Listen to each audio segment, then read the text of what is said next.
नमस्कार मित्रों, मैं डॉक्टर राधाकृष्ण इजी सॉल्यूशन पर आपका स्वागत है।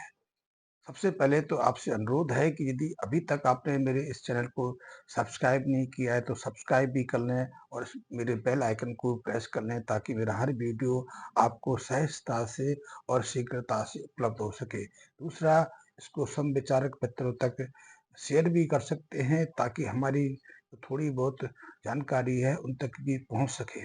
आज ना केवल किसान बल्कि जो आम जनता है वो भी प्राकृतिक खेती की तरफ आकर्षित तो हो रही है, लेकिन उसमें उसे कई तरह की परेशानियों का सामना भी करना पड़ रहा है। किसान इसलिए परेशान होकर प्राकृतिक खेती की तरफ जाना चाहता है कि उसकी लागत कम हो, उसका जो उत्पादन पहले होता था उसको वो जब पुनः प्राप्त कर सके, क्योंकि आज वो अपने खेतों में अपनी फसलों में जो केमिकल फर्टिलाइजर हैं, जो रासायनिक खाद हैं, उनका उपयोग तो भरपूर मात्रा में कर रहा है, लेकिन उसका उत्पादन निरंतर घटता जा रहा है। साथ ही फसल में बीमारियों का प्रकोप भी बढ़ रहा है और आम पब्लिक, आम जनता इसलिए प्राकृतिक आहार को अपनाना चाहती है, प्राकृतिक जो खाद्यान्न को उसको अपनाना चाहती है कि वो रासायनिक आधारित जो खाद्यान्न है, उसके जो दुष्प्रभाव हैं, उससे त्रस्त हो गई है।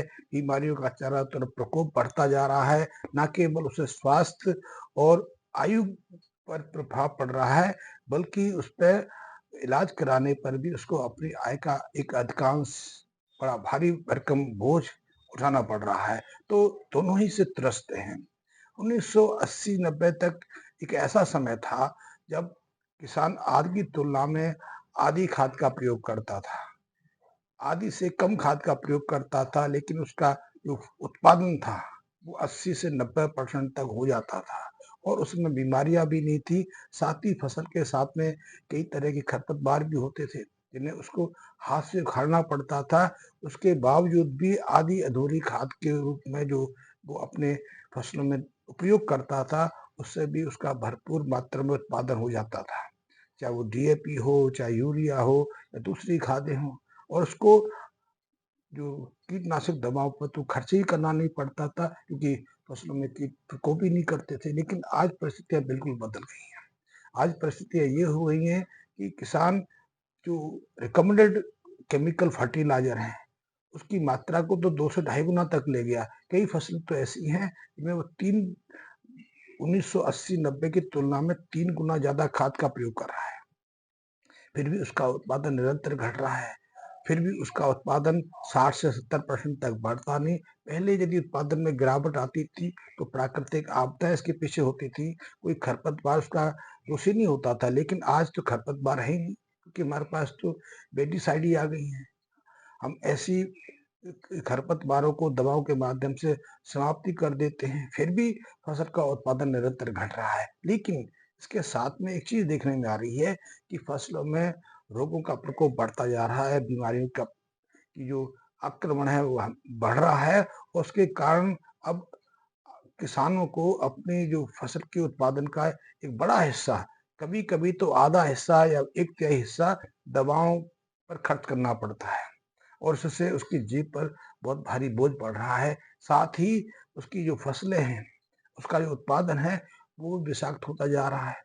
तो ऐसे में हम एक बार फिर इस बात को सोचने में बाध्य हो जाते हैं, तो ऐसे कौन से कारण थे जब आधे से कम मात्रा में जो केमिकल फर्टिलाइजर थे, रासायनिक खाद थे, उनका उपयोग करके हम 80-90% तक उत्पादन ले लेते थे। लेकिन आज हम खादों की मात्रा को डबल करने के बावजूद भी उतना उत्पादन नहीं ले पा रहे हैं। तो उसका एक कारण है। कारण ये है कि 1980-90 तक हमारी जो मिट्टी थी, हमारे खेत की जो सॉइल होती है, उसमें जीवांश की मात्रा, जीवाणु की मात्रा अच्छी थी, लेवल अच्छा था। लेकिन आज इन जीवांश में या इन जीवाणु की संख्या निम्नतम स्तर पर पहुंच गई है और कई जगह तो इनकी मात्रा शून्य तक पहुंच गई है। ये जीवाणु बहुत महत्वपूर्ण है, इसकी तरफ अब थोड़ा ध्यान देना शुरू किया, लेकिन अभी भी अधिकांश किसानों को इसके बारे में कोई जानकारी नहीं है। तो यही जीवाणु हैं जो यूरिया की जो नाइट्रोजन है, नाइट्रोजन आयंस को सक्रिय करते हैं ताकि हमारी फसलें जड़ों के माध्यम से उसको सोख सकें, उपयोग कर सकें, उसके माध्यम से अपनी बढ़त बना सकें, पत्तियों का उत्पादन कर सके और फोटोसिंथेसिस जैसी क्रिया को आयाम दे सकें, क्योंकि इसी फोटोसिंथेसिस क्रिया से फलों का उत्पादन भी होना है और पेड़ स्वयं, पौधे स्वयं अपनी उपज को बढ़ाते हैं, पत्तियां निकलती हैं। दूसरी तरफ जो डीएपी का फास्फोरस है, मिट्टी में जाके वो एक तरह से इनएक्टिव हो जाता है, निष्क्रिय हो जाता है। उसको मोबिलाइज करने के लिए, पुनः सक्रिय करने के लिए भी यही मिट्टी के जीवाणु महत्वपूर्ण भूमिका निभाते हैं। तो आज ये जीवाणु है नहीं, तो इस जो फास्फोरस है ये भी एक तरह से अनुपयोगी पड़ा रहता है। पोटाशियम, पोटाशियम के साथ भी यही है कि पोटाशियम को एक्टिव करने के लिए, सक्रिय करने के लिए, सक्रिय अवस्था में लाने के लिए भी यही जीवाणु जिम्मेदार रहते हैं। लेकिन आज तो जीवाणु है नहीं, इसलिए किसान को बार बार ज्यादा मात्रा में खादों का उपयोग करना पड़ रहा है। इस ऐसे में इन खादों से जो नाइट्रोजन, फास्फोरस, पोटाशियम आदि जो थोड़ा बहुत इनको मिलता है, उससे इनकी ग्रोथ तो हो जाती है, पत्तियां तो निकल आती हैं, उनमें हरियाली तो पनप जाती है। लेकिन जो फसलों का, पेड़ पौधों का महत्वपूर्ण जो कार्य है, बीज उत्पादन है, फल फल पैदा करना है, फूल को खिलाना है, बीज बनाने हैं, वो क्रिया नहीं होती, क्योंकि उसके लिए तो और ही बहुत सारे जो खनिज तत्व हैं आवश्यक हैं, और वो तो हमारी फसलों को मिलते नहीं, कि या तो वो तत्व मिट्टी में गहराई में है, या फिर इनको हम अभी प्रयोग नहीं कर पा रहे, या कई जगह यदि इनको जानकारी है या जानकारी मिल जाती है तो बाजार से लाके उसको प्रयोग कर लेते हैं, तो वहाँ उत्पादन थोड़ा बढ़ जाता है, लेकिन उसके साथ ही खर्च भी बढ़ जाता है, तो आय घट जाती है। तो ऐसे में आज आवश्यक है कि मिट्टी के जीवांश को पुनः सामान्य अवस्था में लाना। इसके लिए या तो हमें जैविक खेती पे जाना पड़ता है, प्राकृतिक खेती को अपनाना पड़ेगा, क्योंकि ये जीवांश हैं, ये जीवाणु हैं, उनकी उनकी सक्रियता के लिए, उनके जीवन के लिए, उनकी वृद्धि के लिए जैविक जो खाद्य हैं, जैविक जो खाद हैं, वो महत्वपूर्ण है। तो आज हमारी खेतों को ना तो हरी खाद मिलती है, ना फसल के अवशेष मिलते हैं। फसल के अवशेष आप छोड़ भी देते तो उसमें आग लगा देते हो, जैसे कि आज देखने में आता है कि पंजाब है, हरियाणा है, उत्तर प्रदेश का जो पूर्वी क्षेत्र है, दिल्ली है, राजस्थान है, या फिर महाराष्ट्र है, लोग अपनी फसलों से दाने तो निकाल लेते हैं, लेकिन उसका इस अवशेष बच जाता है, उसको आग के हवाले कर देते हैं। इससे भी जीवांश या जीवाणु नष्ट होते हैं। लेकिन हमारी मिट्टी को जो जीवांश मिलना चाहिए, जो जीवाणु को भोजन मिलना चाहिए, वो नहीं उपलब्ध हो पाता।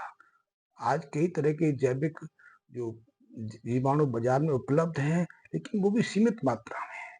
3-4 हमारे पास अभी तक जीवाणु बाजार में उपलब्ध हैं, और उन्हीं को हम प्रयोग करते हैं। लेकिन हमें, हमारी मिट्टी को तो ऐसे कितने ही जीवाणुओं की आवश्यकता है जो मिट्टी को सामान्य अवस्था में ला सके।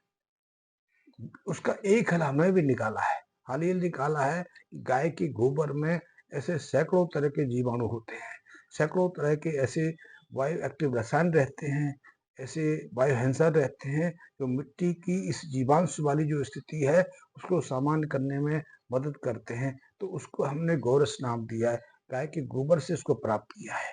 गाय के गोबर से तो अवश्य निकाला है, इसमें जीवाणु बहुत अधिक मात्रा में है, और इनमें कुछ जीवाणु को हमने मिट्टी से अलग करके उसको भी इनमें शामिल किया है।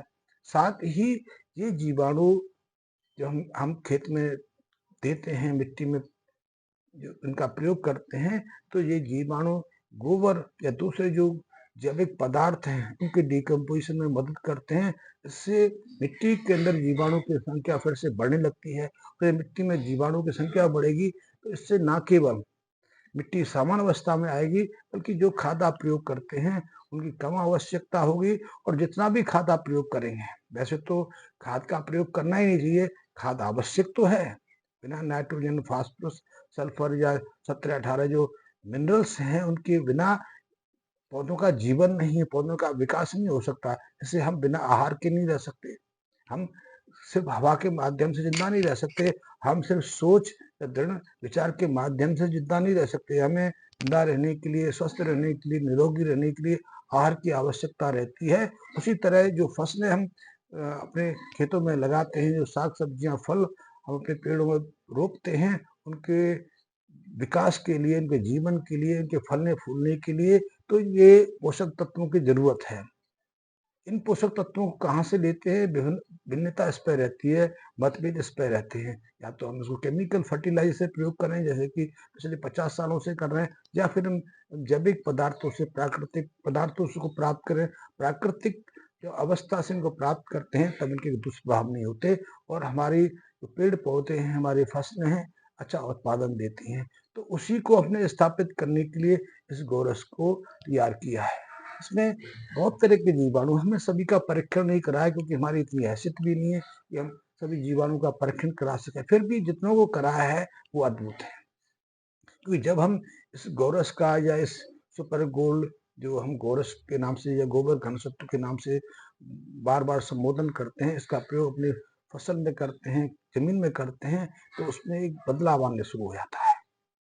तो इससे हम अपनी मिट्टी के अंदर उन जीवाणु को फिर से स्थापित कर सकते हैं और अपनी उत्पादकता को सामान्य स्तर पर ला सकते हैं। और जो हमारा विचार है, हमारी सोच है, हमारे मन में जो विचार आ रहा है कि हम फिर से प्राकृतिक खेती को अपनाएं, प्राकृतिक आहार का सेवन करें, हम स्वस्थ रहें, हमारा परिवार स्वस्थ रहे, हमारा समाज स्वस्थ रहे, उसकी जो हमारी कल्पना है वो साकार हो सके। और इसके लिए हमें या तो गोबर घनसत्व जैसी किसी चीज का प्रयोग करना पड़ेगा, या फिर हमें फिर से गोबर की खाद, गाय का जो मूत्र है उसका प्रयोग अपने खेतों में करना पड़ेगा। हरी जो खाद हम प्रयोग करते थे, गोबर की खाद जो प्रयोग करते थे, उसको फिर से अपनाना पड़ेगा। तभी हम मिट्टी के अंदर इन जीवाणु को फिर सक्रिय अवस्था में, सामान्य अवस्था में ला सकते हैं। क्योंकि सामान्यतः मिट्टी में हमारे जो जीवांश की स्तर जो है, डेढ़ डेढ़ करीब करीब 1.5% के आसपास होना चाहिए, जो आज 1.5% से घटकर मात्र 1 या 2% बचा है। आप अंदाज लगा सकते हैं कि हमारे शरीर के अंदर यदि 15 ग्राम हीमोग्लोबिन हो और 15 ग्राम हीमोग्लोबिन 1.5 पे आ जाए, तो हम यदि जिन लोगों को जानकारी है हीमोग्लोबिन का क्या महत्व है, तो वो बता सकते हैं कि हमारे अंदर खून की कितनी कमी होगी और उस स्तर पे हमारा जीवित रहना, स्वस्थ रहना कितना मुश्किल है। इसीलिए मिट्टी के अंदर जीवांश की मात्रा घट गई, जीवाणु की संख्या इतनी घट गई, तो हमारे केमिकल खादें जो है उतना प्रभाव नहीं दिखा पा रही हैं। और हमारी फसलों की, मिट्टी की जो रोग प्रतिरोधक क्षमता थी, वो अब सामान्य नहीं रही, उसमें गिरावट आ गई। इसलिए बार बार मिट्टी के माध्यम से हमारी फसलों को, पेड़ पौधों को रोगों का सामना करना पड़ता है, हमारा उत्पादन प्रभावित होता है, कई नए नए रोग हमारे सामने आते रहते हैं। तो ऐसे में हमें यदि सामान्य खेती लेनी है, प्राकृतिक खेती को अपनाना है, तो ऐसे किसी उत्पाद का प्रयोग अपने खेतों में करने की आवश्यकता है, जिससे कि मिट्टी के अंदर जीवांश या उन जीवाणु को हम फिर से स्थापित कर सकें। आपके मन में कोई संदेह है, शंका है, कोई जिज्ञासा है, उसके बारे में आप जानना चाहते हैं, तो निसंकोच मेरे कमेंट्स बॉक्स में आप संदेश दे सकते हैं, मैसेज दे सकते हैं, अपना नंबर छोड़ सकते हैं। मैं स्वयं आपसे सीधा संपर्क करने की कोशिश करूँगा। धन्यवाद मित्रों।